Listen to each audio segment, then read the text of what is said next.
Hey everybody, welcome to our Deal Dynamics webinar. I am Chris Parinello, the Director of Investor Relations for Viking Capital. Tonight, we'll walk you through our latest investment opportunity, as well as provide updates for our 25th acquisition, Stewart Mill, located in the Atlanta MSA. We are so excited to dive into this asset and its key fundamentals that highlight what an incredible opportunity it truly is. Tonight, I will be joined by our VP of Acquisitions, Judah Fold, and our CEO, Vikram Raya. I know many won't be able to watch the webinar in its entirety. Don't worry, we'll be sending out a replay tomorrow along with all of the pertinent deal links to Stewart's Mill. Feel free to put questions in the queue. We will be answering questions live after the webinar, and my investor relations team is in the chat room now on standby if you have any quick questions. We'll also be sporadically dropping booking links to set up a call with our team immediately. Without further ado, I'd like to introduce you to a renowned cardiologist, international speaker, founder of Limitless MD, and our very own co-founder and CEO, Vikram Raya. Hello, everyone. Greetings. I'm so excited to see all of you guys here on the webinar. I know there's many more tuning in, and also there'll be probably 100 to 200 folks getting the replay after we finish. So I'm really excited. Judah, thanks again for joining us on the webinar. Chris, thanks for introducing us. And guys, this is going to be a fun day today. We're going to really talk about, just a brief pulse check on the economy. We're going to get into why this latest acquisition for Viking Capital really makes a lot of sense. We'll give you a little bit of background on Viking Capital, who we are, what we're about, what's our investment thesis, and perhaps if this does make sense for you and is part of what you're trying to do for your financial wealth plan for yourself and for your family, why this deal could be a nice asset to your portfolio as you're trying to grow your wealth. So with that said, let's get started. I'm going to share my screen here. And so a little bit about us. But before I do that, let me just check in with everyone here in the audience. If you can listen to us, you can hear us, why don't you put in the chat box maybe where you're from in the country so we can just make sure the chat box is working. So can you just do that for us, please? And while we're doing that, Judah, you've been traveling the country, checking out our assets, getting a pulse check on everything. What's your sentiment out there about investors, about real estate, about interest rates and things like that? Yeah, no, listen, I get out there, I visit all the markets where we invest in or we look to invest in, talk to all the brokers, interact with all the property management teams from all the companies who own the properties that we're looking at. So I really get a broad spectrum of kind of thoughts on the real estate market. Most people are very excited about the fundamentals of real estate, right? There's talk and chatter about interest rates, which we're going to get into, and the present economy. And a lot of other groups are kind of hands down, kind of doing nothing right now, kind of out of fear. And we're working harder than ever, looking at more deals than we ever looked at before, because we know that people are ignoring the good ones. Stewart Mill is one of those, and we're excited to talk about it. Absolutely. And we're having people from Texas, Illinois, Rhode Island, California, New York City, Swanee, Georgia, Central Florida, Atlanta, Delaware, New York, Minnesota. So all over the place. Good job, guys. And guys, just to help us guide the presentation a little bit, because trust me, we're live. This is November. We're here. Some people are like, oh, is this recorded? No, guys, we want to bring it to you live and in living color. So that being said, if you can put down maybe what's your most favorite thing about real estate, that would help us as we go through this. And then we're going to go and introduce you to a little bit about Viking Capital. So if you're putting that in the chat box, appreciate you guys. So Viking Capital was really an idea started by myself and my co-founder, Ravi Gupta. We were both successful professionals. I was a cardiologist. He was an internal medicine physician. And we really wanted to figure out how to earn money, protect against taxes, and really grow our wealth in a smart and intelligent way without risking the farm, if you will. And we tried multiple things. We tried stocks, we tried options, we tried bonds, we did different things. And then we finally stuck on real estate. And then we tried doing single family homes and things. And we had success there. But the beautiful thing about multifamily or commercial real estate was the ability to scale. And of all the real estate asset classes out there, I'm a cardiologist, so I like to stress test things. And of all the asset classes, when I stress tested multifamily real estate, it stood the test of time. And so I really, appreciate that. So, as Chris mentioned, I have an entrepreneurial background now. I've started multiple companies. I've taken them all to 7 and 8 figures. But the beautiful thing about Viking Capital is it's built on team.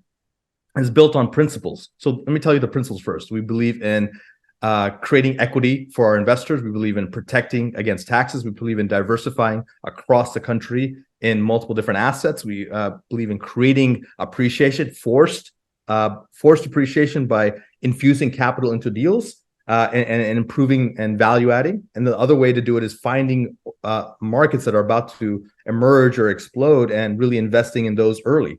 And then finally, cash flow, right? We believe in something called mailbox money. We would love to have monthly cash flow to our investors consistently. And so that is our investment thesis.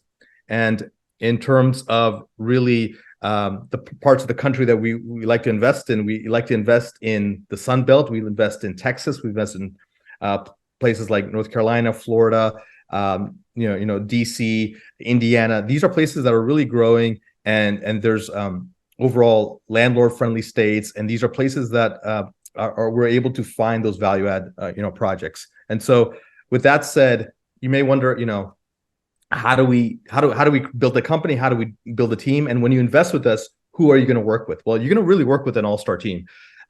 We've really hand-selected these individuals and this is just our leadership team.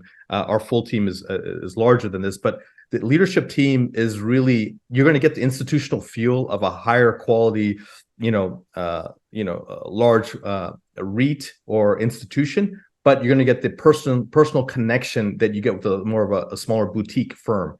And that's really what we pride ourselves in. And so you met Judah, who's our vice president of acquisitions. We have Amanda, our operations. We have Ashley, our marketing team.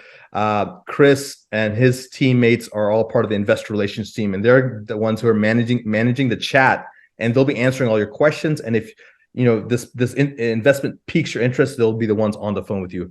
And then one of the key members of our team is Ed Monarchek. He is our director of asset management. He really makes sure once we buy these assets that they sing, that they perform, and then they can actually outperform. And so with that said, a little bit about our track record. We've been around. This is not our first rodeo. Our company has been around since 2015, and I've been doing real estate, since the mid 2000s. And we've acquired 24 properties. Stewart Mills will be our 25th property. We're on track, most likely to hit $1 billion of assets next year. We have about 5,000 units under management, and we are averaging about a 24% average annual return to our limited partners, or also our known owners or investors. So where our assets, here are some of the states where our assets are represented. We're in probably 8 MSAs or cities. And here's where our Viking investors are located. You may be thinking, hey, are you just guys in Alaska and these other states? No. We're actually, all the investors are all the ones in the orange. We're in 94% of the country. We're in, I think, 47 out of the 50 states our investors are from. So, the thing we pride ourselves in, not just in the new investors that come in, we're very thankful for all our investors, but really, I think a test of a company is if people reinvest, and we have almost a 67% reinvestment rate. So we're really proud of that number. So with that said, I'm going to turn it over to Judah, and he's going to really talk about, the economy, and maybe talks about soft landing, recessions, interest rates, and the whole bit. Yeah, thanks, Vic. One question that we get a lot from investors, not just about real estate, but about the economy as a whole, right? Certainly no one anywhere is insulated from the economy. So let's take a few minutes now to talk about it. Yeah, one question, soft landing. So what are we referring to with a soft landing? This is talking about, well, there may be some sort of recession technically, which is 2 consecutive quarters of negative GDP, but will we feel it, right? So a soft landing means something might happen, but will we all be okay? Will it be soft in the impact it has on each and one of us and the economy as a whole? So hope you guys all watched some of the great interviews Vic's had recently with some great economists. Some great points that they made, and then I read out there with multifamily publications, economic publications, newspapers. One great thing to follow are the jobs, right? We all know what happened to the pandemic and supply chain shortages, but really job growth is one thing the Fed tracks. You read the minutes from the Fed, they're looking at job creation. A year ago, If you look on the chart on the left, we were at 430,000 jobs on average. 6 months ago, 250,000 jobs on average. That's how much is being created. And that's an overheated economy that's kind of keeps on stimulating inflation. I apologize. Right now, we're already down to 150,000 jobs created. Again, that's slowing the pace. That's what the Fed wants to see. But it's still in positive territory. So we're slowing, but we're not getting hurt by it. Labor shortage, another way to say how many people out there are looking to hire people, how many people are looking for jobs. That gap has shrunk considerably to about 2 million, 2.4 million. If you look at the chart on the right. And that's what you might see out there, people looking for jobs, everyone switching jobs, everyone getting raises, everyone competing, and everyone's salaries being inflated, which then kind of is money that flows to inflationary results in the economy. So again, job creation slowing, the bid-ask spread on unemployed and employed narrowing. These are good things that will indicate to the Fed that they can kind of pause their interest rate hike because the economy is proving resilient. Now, this is a great chart. This is a really great chart, economic forecast for the surprise factor, which I'll be honest, first time I saw this, I had to look up what the heck is a surprise factor. So this means how well is the economy performing relative to where everyone, both people on Main Street, people on Wall Street, expected it to perform. And you'll see that consistently, the U.S. economy in 2023 has outperformed expectations. Three main areas: economic output, labor force resilience, and slowing inflation. Essentially, the economy has cooled in a way the Fed wants to see it in terms of lowering inflation more quickly than any of the other advanced economies around the world where there was also inflation. So whatever the forecasts were, we're outpacing the measure at which we're recovering from that high inflationary period. And that's a great thing. We're outperforming everyone's expectations, which hopefully means that people thought this would last maybe a long time. It looks like it's going to be a much shorter interim than people had expected. The question that no one likes, what comes next? No one has a crystal ball, right? But what we can do is we can look at, again, key metrics to know where things are heading. What is the trend? Where are things heading towards? So again, last year, inflation in a lot of ways peaked. And you can see now where it was 2020, 2021, 2022, when it was super low. And then all of a sudden, as we came out of the pandemic, things started to shoot up. Come 2023, the Fed takes action. Some may call it harsh action. They took big steps in raising the Fed funds rate to cool the economy. And as you can see here, it certainly slowed it down. And it looks like it's even starting to flatten. So do we think rates are going to drop dramatically next year? No, probably not. But do we think they're going to start to flatten and maybe stop to increase? That's what it looks like. So that's kind of what we want to see, right? When you want to try and get in, when things are kind of challenging for others, when things get easy, everyone's going to jump back in. So right now, there's opportunity. And as you can see, we're starting to hit that part. This is like an inverted curve. When things start heading back down, as we'll get to shortly, that's when you can really start to earn some good returns in real estate.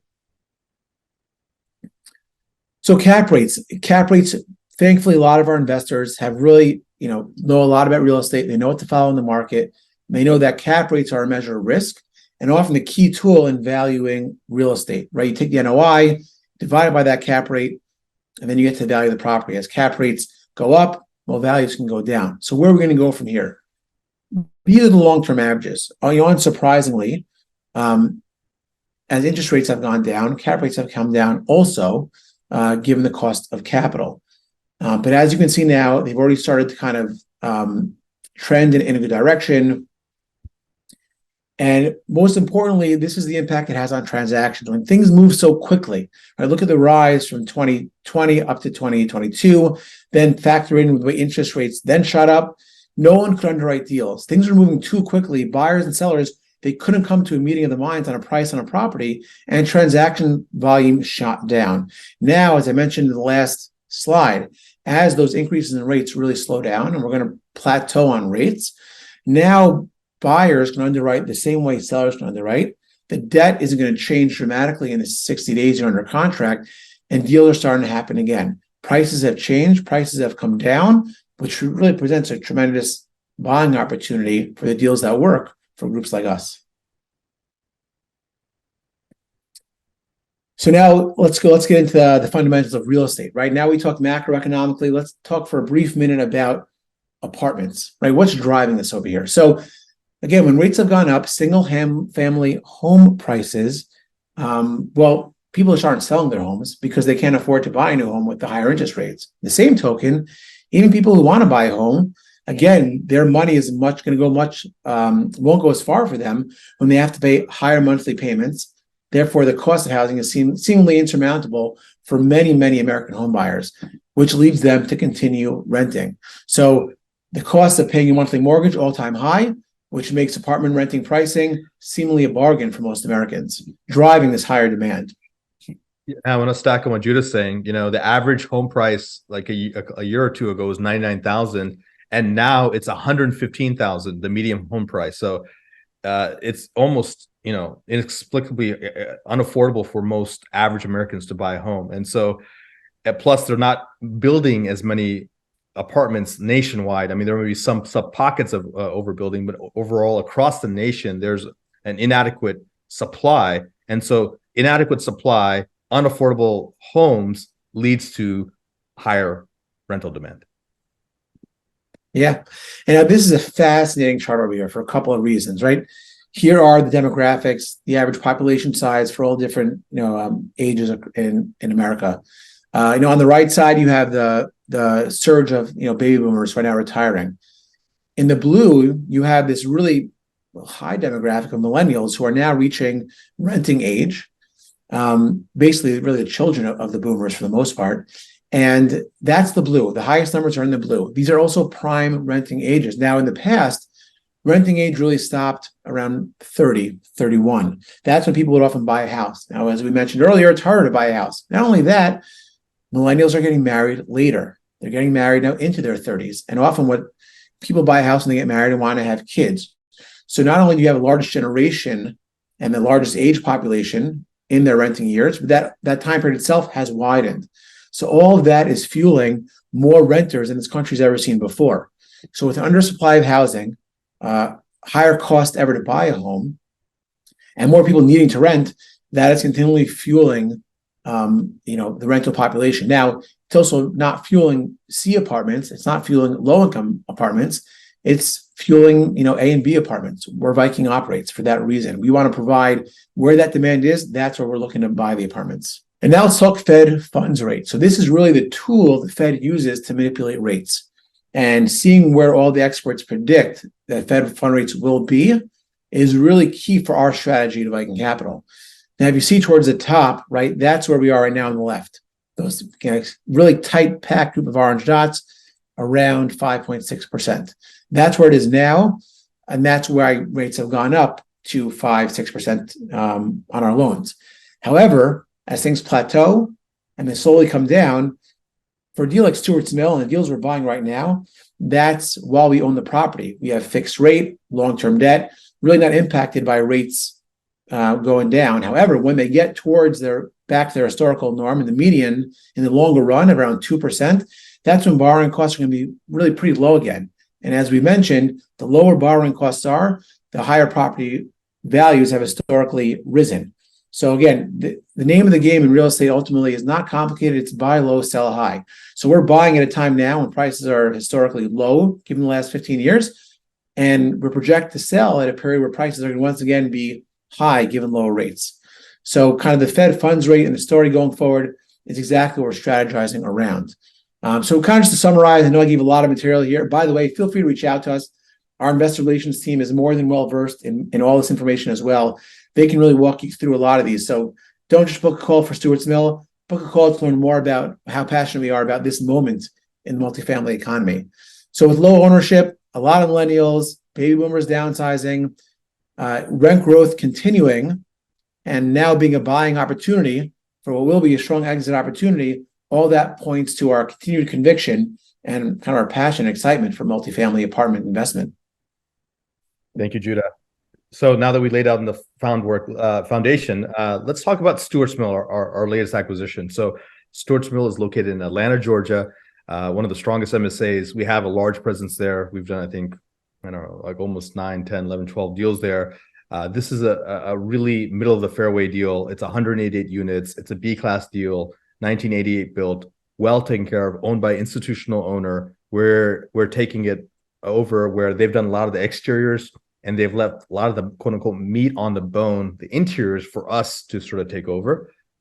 And just statistics on the deal, it is 19 acres, so it's pretty diverse, it's pretty spread out. There's 12 buildings. There is parking on site with 12 detached garages. So this shows you the clientele is a little bit higher, that the fact that they have private garages. Square footage is reasonable, close to 900 square feet. This is very attractive in the Atlanta submarket. And again, the vintage, those 1988, I think almost $3.4 million has been recently infused by the previous ownership. So it definitely looks a lot newer. Here are the specifics of why we love the deal.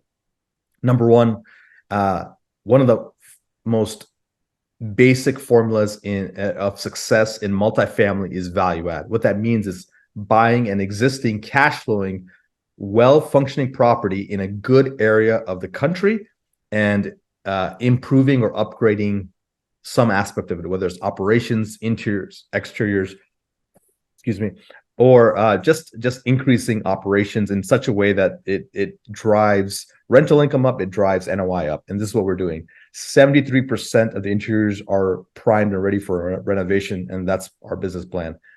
This is already well occupied, 95%. There's cash flow from day one. Since we own so many assets in the Atlanta submarket, we're going to have a lot of synergies with property management, with asset management, with supplies, with team members being moved around. We know what to expect in terms of how these properties operate, and we can operate them very efficiently.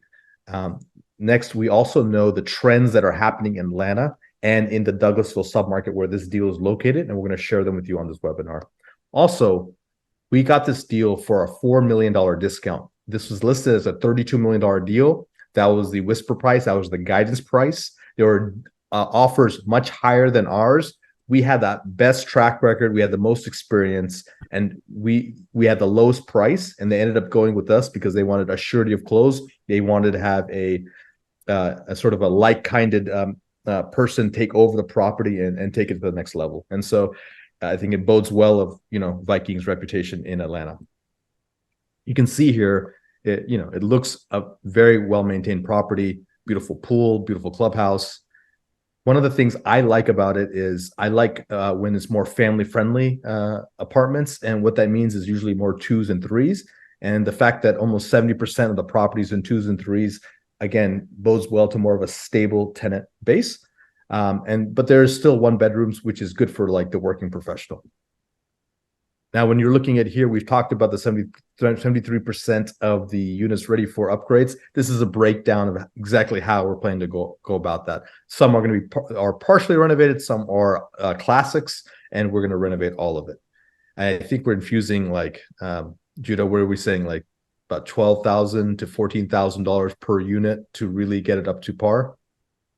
Yeah, with the premiums that we expect, it's really nice return on investment here. You can see here from the pictures, the units are classic. The bottom left, for example, is actually what they consider a partially upgraded unit. So, there is plenty of room for us to bring this up to modern day tastes, and the renters in the market and comps nearby have already shown the appetite for a more updated product, and they're willing to pay more to rent those units. Yeah. And when we do upgrade it, the Viking level upgrade is pretty high quality. Sometimes we do, depending on if we're doing an A-class property, we can put in like granite, we can put in quartz. In properties like this, we don't want to necessarily over renovate, and so we're putting in marble countertops, cabinets, stainless steel appliances, wood flooring, upgraded lighting, and you can see the end product is very attractive, and it really attracts a different level of tenant base. And the tenants are willing to pay for that. Now, I think I was discussing with Judah earlier today on what is the conservative premiums we have here, and we've calculated about $175 to $225 premiums in our underwriting. Now, you can see here that the actual compared to the comps in the area, the actual upside is a lot higher, and so that's a good thing. We really want to have very conservative underwriting, conservative numbers in our projections. But if there's more room, that just gives us a ability to outperform. So for one bedrooms, 146 upside. The two bedrooms between 205 to 239. The three bedrooms almost close to $300 of upside that's available with the renovations. And here you can already see that there's a $53 without doing anything. When they're just cycling through the rent roll on renewals, they're getting a $53 rent bump. This just bodes well to the type of submarket we've chosen to buy in, and already the leasing momentum that already exists without us having to infuse any capital. So perhaps even the first couple of months, we can just sort of cycle through the rent roll, and then we can start doing our value add plan, and so almost get a double hit for our money. Yeah, the optionality is very valuable. We can go in and immediately renovate. We can kind of take a step back, get operations short up while we just take it, the easy money of marketing to market. So I think he's frozen there, but It's nice to have options. He's back. Appreciate it, guys. Yeah. So I think Judah's really saying it's nice to have the optionality. So with the one bedrooms, the delta of increases we can do compared to the comps is $146. Two bedrooms, $225, and three bedrooms is $280. And the remarkable thing again is we don't need to hit the highest level to hit our returns that we're projecting, but it just gives us the room to operate. And with that said, I'm going to let I think Chris sort of start talking about the actual qualities of the deal. But with that, let me just end with this last slide. There's a lot of amenities already here on property that attract the kind of tenants that we want. There's a resident clubhouse that was upgraded recently. There's a playground, the resort-style pool. There's a modern fitness center. And so I'm going to then send it over to Chris, where he's going to discuss more about the return metrics, which is very important. So if this is the most important thing you guys want to pay attention to in the webinar, it's these next few slides. Go ahead, Chris. Thanks, Vic. For folks that have never worked with us before, we have optionality when it comes to how to participate as an LP. You have three, distinct tiers. You have Class A, which is going to give you prioritized cash flow. You're going to get a 9% preferred return. And what you're giving up for having that additional cash flow is the profit share at disposition. Class B is going to give you a 7% pref return with a 70-30 profit share split. And reserve class is going to give you an 8% preferred return with an 80-20 split, really enhancing economics for folks that are investing, a minimum of $500,000. The other two, A and B, both are minimum investments of $50,000 each. So I really like this slide because it breaks down how the capital stack is structured. So you see exactly how much of the total capital stack is debt and where we envision each individual LP vertical. So Class A is always going to be the smallest because we need to be able to support paying that 9%. We envision it being paid current.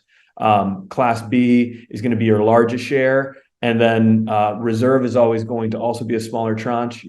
Viking is giving up that extra profit share, and we're limiting the amount, so it's an exclusive class to get into. Going into each share and looking at the actual returns, you have exact. Oh, fine. You're good. Yeah. Go ahead. So with Class A, you're looking at a 1.45x equity multiple with that 9% IRR. Class B, you're jumping to 1.8 to 2x with a 14% IRR, and reserve class, you're going all the way to a 2x to a 2.3x with 16% IRR. 5-year hold on all three. And the cool thing, Chris, is some people decide to do a blending of the classes. Some people maybe do a little bit of Class A, Class B. Some people do reserve, and it's really based on what your financial goals are, what is your outcome, what's your time horizon that you have, and I think, Chris, you do a great job of walking people through it. Based on when you really listen to people, you understand their story, what they're trying to achieve, and then you can see how, if the deal makes sense, which of the classes makes sense for them. Is that correct, Chris? Absolutely. So I implore everybody to book a call, talk to me or someone on my team. We can go through each one of these and how it might fit into your risk profile.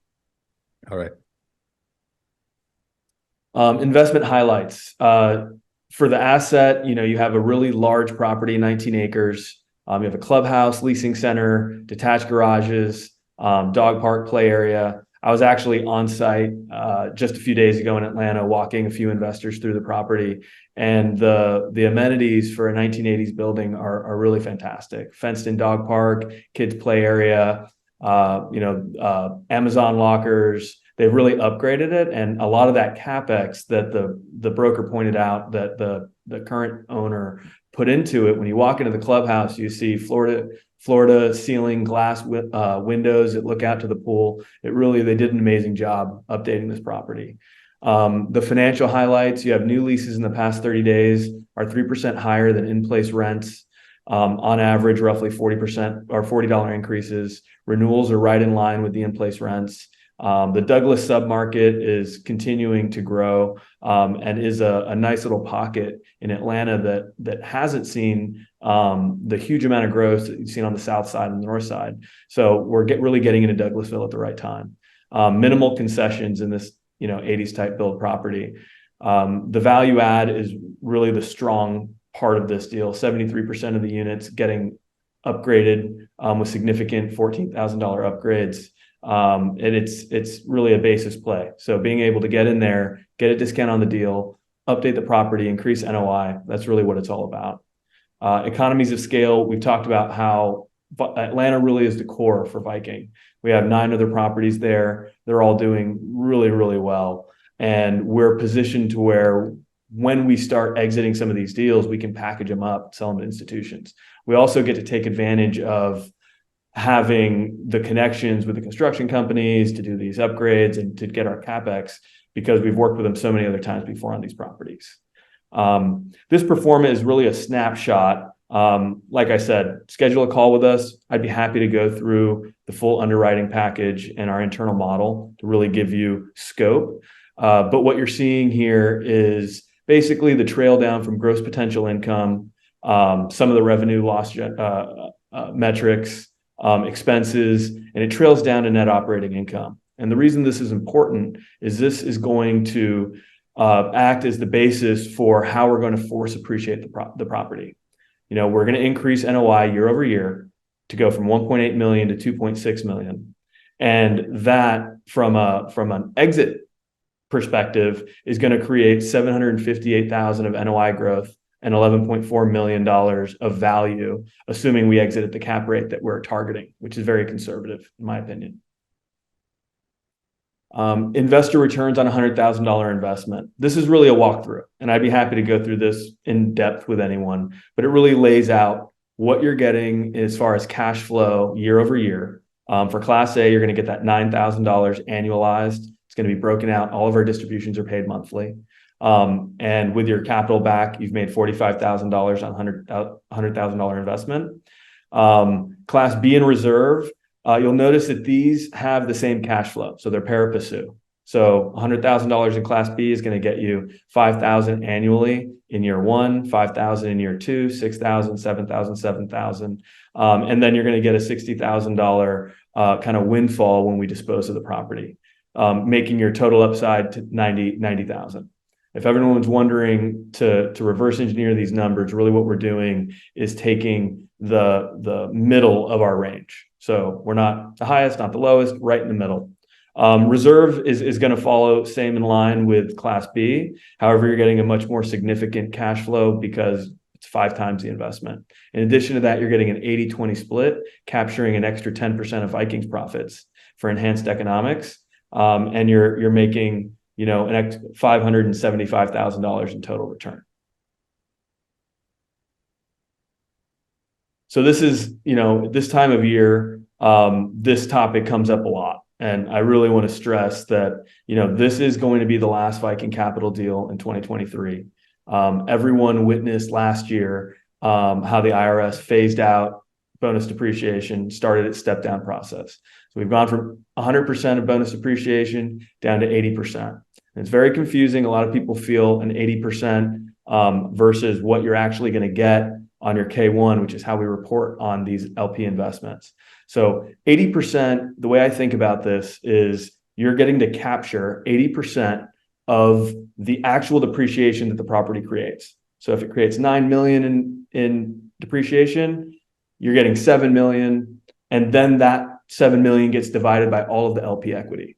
Viking Capital, as a general partner, doesn't take any of the bonus depreciation or any of these passive losses. They're all shared by the LPs. For this deal, our preliminary cost seg analysis has come in, and we're expecting about 45%. So on that same $100,000 example, you're expecting a $45,000 passive loss in box 2 on your K1, which you'll be able to use in your subsequent tax year. So next March, a $45,000 passive loss to offset any passive income you have. If you don't have any passive income built up, what a lot of people are doing is they're storing these losses. You're able to capture more of it this year than you can next year. And if you don't use it, you can carry it forward indefinitely until you do have passive losses to offset. Yeah, and a lot of physicians, a lot of other folks who have passive gains from other things, they can use this in their businesses or anything, or surgical centers or whatever else they have.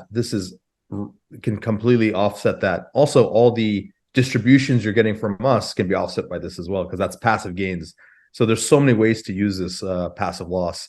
And, as they're starting to phase this out, you really want to take advantage of it. You want to harvest it as much as you can, and you want to store it as much as you can as well. So absolutely, Chris.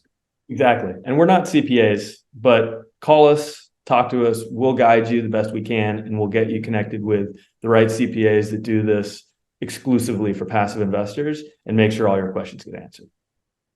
Okay. So Chris, you're going to take them through a case study?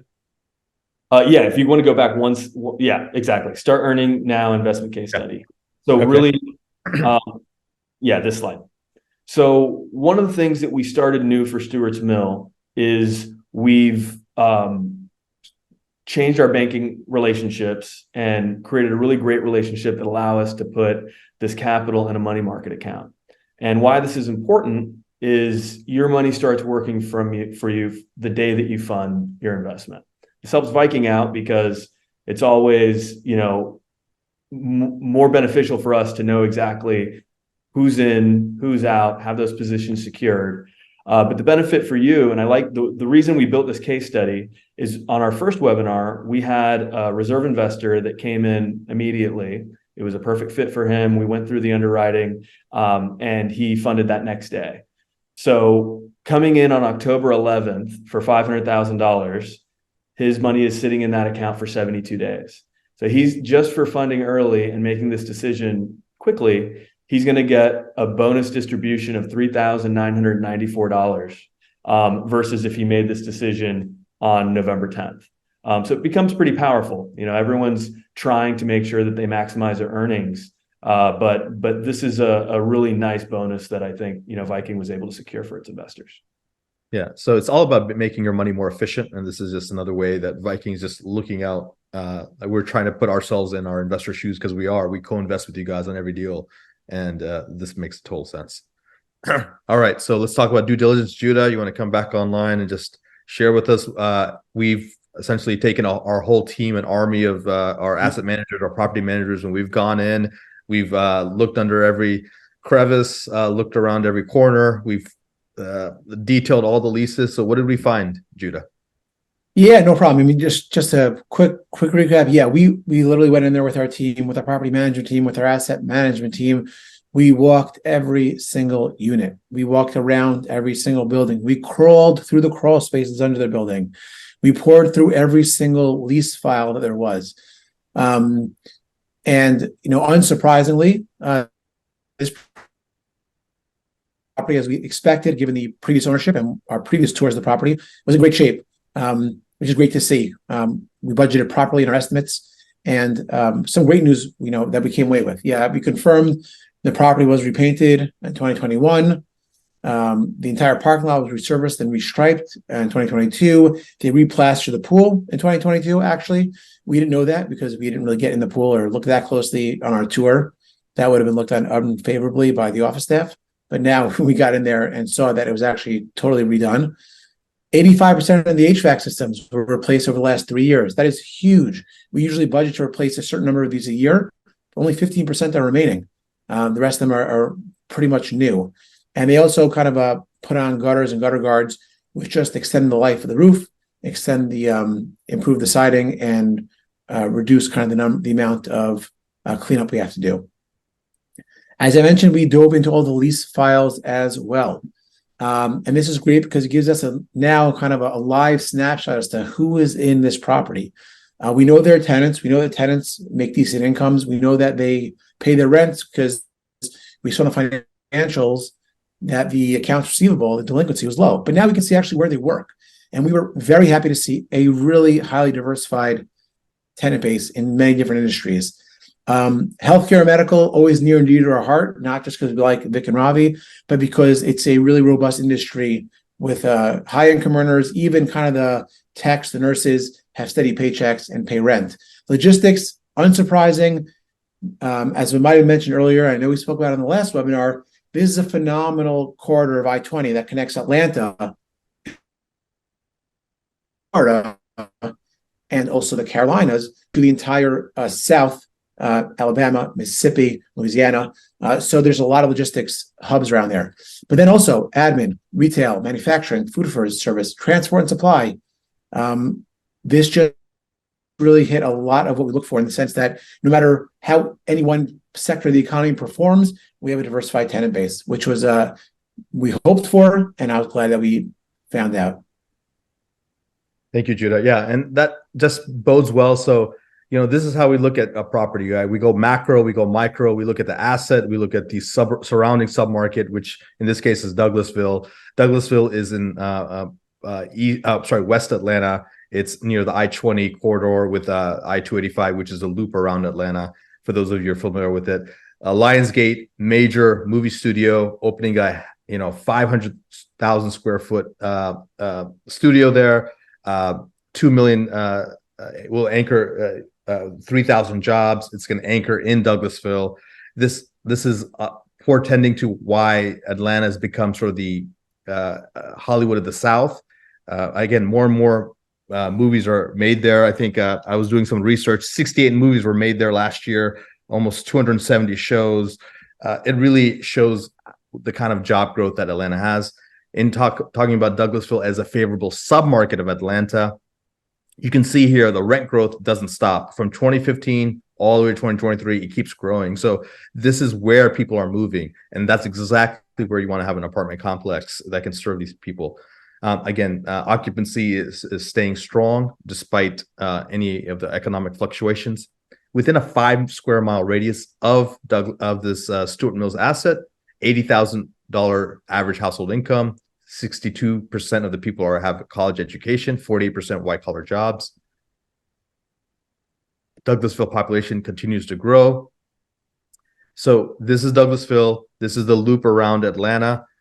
And there's an industrial quarter between the airport, which is at the very south tip. If Atlanta is like the 285 loop is like a clock, at the 6 o'clock mark is where the airport is. We're at the 9 o'clock mark, and between 9 o'clock and 6 o'clock are a lot of this industrial corridor. So this is like FedEx, Google, Amazon, UPS, Caterpillar, Kraft. They're all there. And so so if you live at Stewart's Mill, you have access to about 525,000 jobs in a nearby, radius, and it's only 20 minutes from downtown Atlanta. The actual complex is very close to the city center of Douglasville, which has almost 5 million square feet of retail. These are all the sort of the big box stores, and the big box shops are all nearby. And then going to Atlanta, why we love Atlanta, and you guys know this, but just to reiterate, again, the third most Fortune 500 companies in the country. There's about $429 billion of revenue. Here's some of the big ones: Home Depot, UPS, Delta, Coca-Cola, some of the big medical care facilities. We always look for MSAs that having, and when I mean MSA, Metropolitan Statistical Area, also known as a city, we look for cities that have positive growth. And what we look for is specifically net migration. This means people are moving in. And so, every year, almost 50,000 people are moving into Atlanta. And so that's amazing. The actual population of Atlanta is staggering. It's 6 million people. And the unemployment still remains low, 4.3%. What is the catalyst for Atlanta's growth? We've talked about much of it, but really it's the busiest airport in the world, Atlanta, Hartsfield. Record sort of what we call smart warehouses. These are logistic industrial warehouses. They have higher income jobs than the traditional warehouses. You can connect within a 2 days truck drive to 80% of the US from the Atlanta interstate system. CSX has a huge hub here. The Port of Savannah, a lot of that traffic has to go through Atlanta. And then the Port of Brunswick is one of the top spots for auto imports. And then it goes through Atlanta as well. So as we talked about, all the leading job providers, the healthcare is another big one. Rivian, a big electrical vehicle car manufacturer, is based out of Atlanta now. They're creating jobs. There's a $5 million plant. They're creating good jobs, $60,000 to $70,000 jobs. We talked about this $71 billion impact per year of the airport. The Porsche North American headquarters relocated here several years ago. The tourism industry is very strong. Atlanta just got awarded the FIFA World Cup as one of the sites in 2026, which is supposed to have a $17 billion impact. We mentioned the studios. All the Avengers movies were filmed here. In terms of education, about 300,000 students are based out of the Atlanta colleges and universities, and there's 54 colleges and universities there. And these are just the big ones that we all know. We mentioned the medical industry, healthcare, and then about 10.7% of all employment, which is a very stable employer. And now, as we get into the investing benefits, I think I'll let Chris talk about, as we wrap up here, why, again, multifamily makes a lot of sense for most people's portfolios. Yeah, I think, most of you know this already, but, profit upon sale of asset, it's a great hedge against inflation. You're going to get the ability to offset passive income by investing as a limited partner. The forced appreciation is going to be, the crux of how these deals work and how we increase the values over time. All at the same time, you're still getting cash flow. So, these are long-term investments, and that's the mindset you should have. You get to take advantage of year-over-year rent growth and really see, the path of progress, where people are moving, where the jobs are going. It's really not hard to figure out where you should be buying properties. You also have consistent housing demand and diversification that you can set up as you look in assets in different states, different cities, and kind of create your own diversification through those strategies. I love this slide. So this is a tale of two retirements. And really what it's showing you is traditional equities, versus if you had invested in, a slew of Viking Capital's deals. Over the past 150 years, you're looking at an average of 9%. You're still making, pretty nice returns. The time it's going to take you to reach $1 million is going to be 27 years. This is what most people do. Investing in multifamily with Viking or other sponsors, you're going to average between 18 and 25% of an average annual return. Maybe 15 to 18% in a market like this, but there's going to be ebbs and flows in the market, and there's going to be times to average in that bring your average on up. 100,000 in 20 years at 24% gives you $7,386,415. It cuts your time down to reach $1 million down to 11 years, 16 years less than traditional equities. How can you invest? So lots of people don't realize this, but you can self-direct your IRAs. We have partners with self-directed IRA custodians that'll help you get your money from employer match 401ks and regular Roth IRAs into vehicles where you can self-direct them into deals like Vikings. You can liquidate assets if you have other properties. This becomes really powerful when you combine it with the bonus depreciation. If you're selling, a slew of active investments that you have, maybe they're short-term rentals, or maybe they're, small multifamily deals that you've had rented out and been collecting passive income from. And you want to exit those in a time where you can exit them and get more money than you thought you'd be able to get from them. You can move that money into a passive investment with Viking and stop managing those tenants. Cash, a lot of folks have cash on hand. They might be exiting a physician practice to private equity or selling a company they've managed for 10 years. All of this can be invested into properties like Stewart's Mill and allow you to take advantage of those tax savings. We talked about self-directed IRAs and self-directed 401ks, and then, also trusts.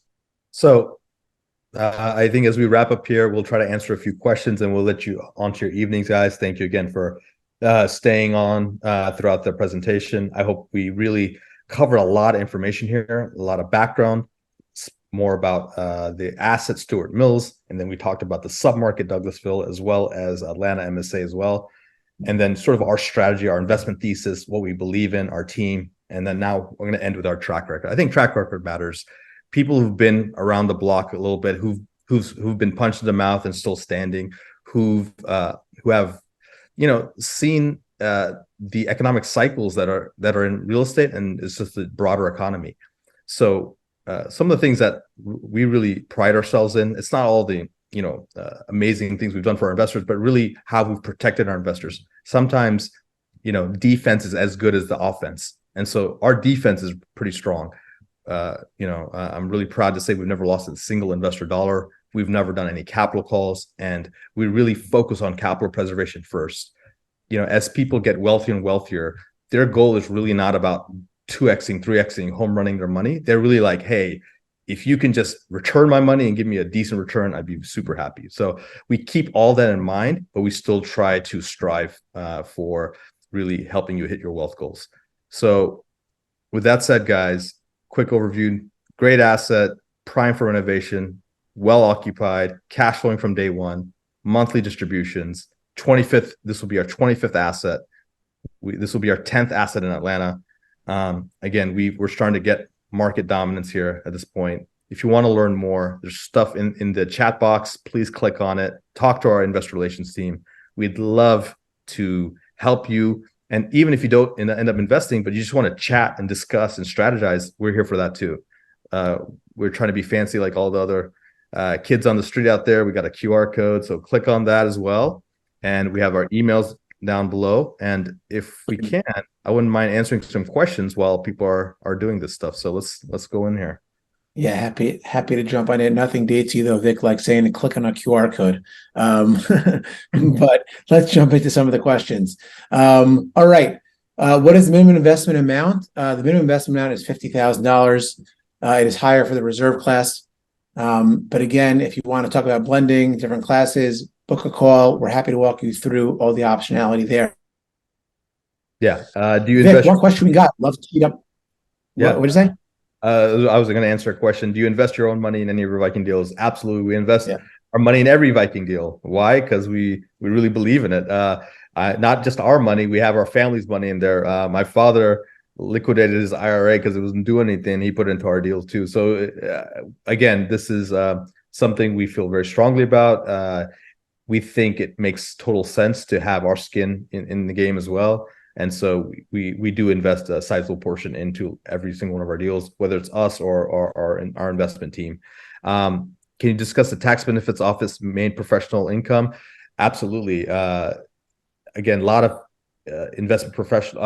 professionals have investments that produce passive income, and we can offset all of that.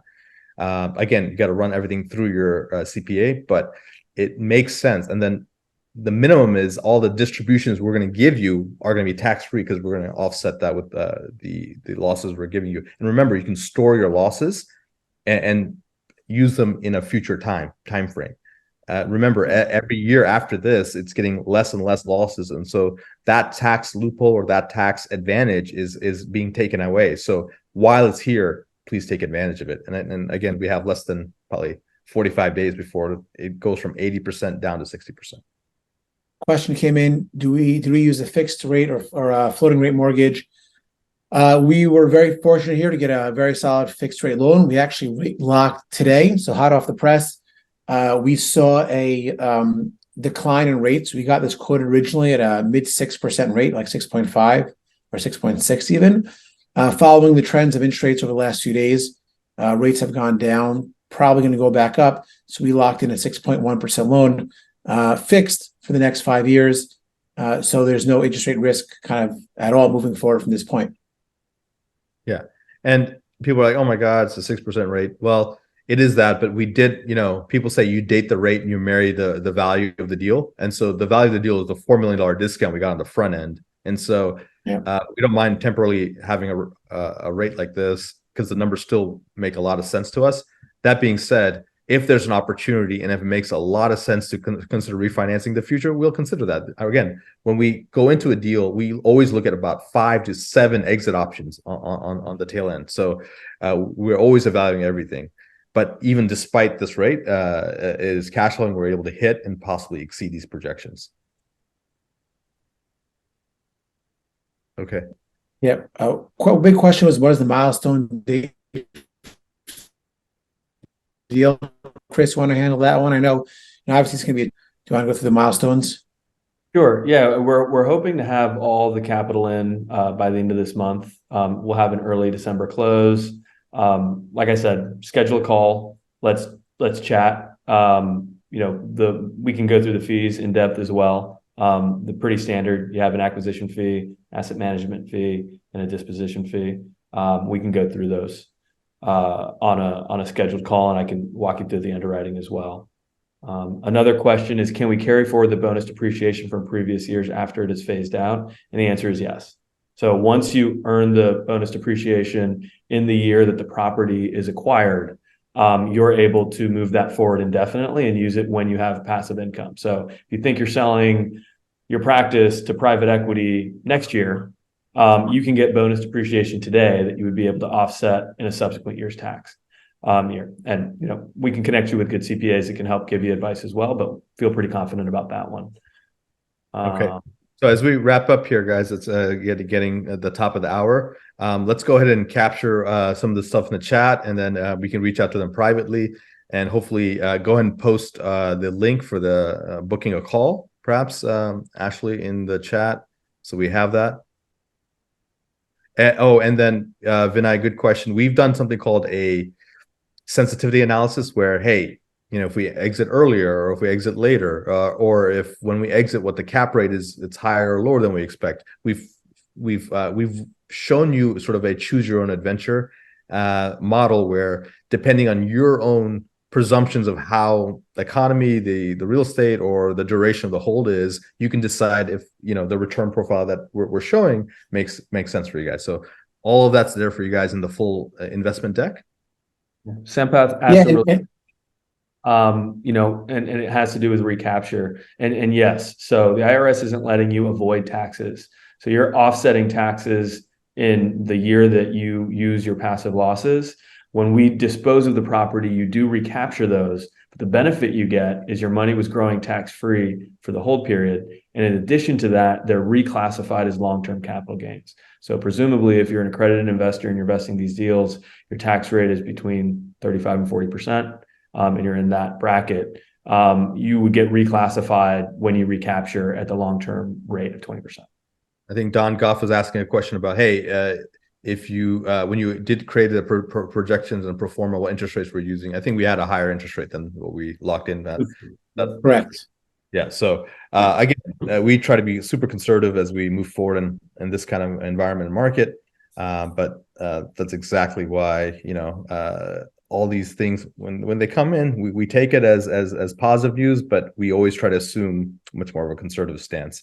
So thank you guys for the robust questions. Thank you for your attention. I really appreciate it. There will be a replay going out tomorrow.